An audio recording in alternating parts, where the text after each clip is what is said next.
বাস থেকে কিন্তু আমাদের নামিয়ে দিয়েছে একদম আমরা যে প্লেনটায় যাব, আর আমাদের প্লেনটা ছিল কিন্তু স্পাইস জেট। আর এখান থেকে আমাদের বোর্ডিং পাস কিন্তু স্ক্যান করিয়ে ভেতরে চলে গেলাম। আর এখানে দেখো শুধু ভেতরের দৃশ্যটা, আমি তো আমার লাইফে মানে আমি কোনোদিন ভাবতেও পারিনি যে আমি প্লেনে উঠবো। তো আমার এই ড্রিমটা পূর্ণ করার জন্য আমার দিদিকে, স্পেশালি আমার দিদিকে অনেক অনেক অনেক অনেক ধন্যবাদ। তো এখানে উঠে আমি আমার সিট খুঁজে পাচ্ছিলাম না, তো আমি এখানে যারা ফ্লাইট অ্যাটেন্ডার তাদেরকে আমি বললাম যে আমার সিটটা কোথায়। তো তারা কিন্তু আমাদের সিটটা কিন্তু মানে দেখিয়ে দিল।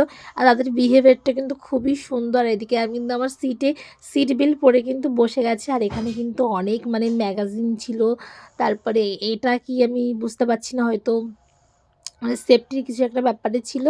তো এগুলো আমার কাজের না, তো আমি রেখে দিলাম। আর তোমরা শুধু বাইরের দৃশ্যটা অনুভব করো। धन्यवाद। तो हमारे पास इस लाइव आगे first flight AG 185 top call the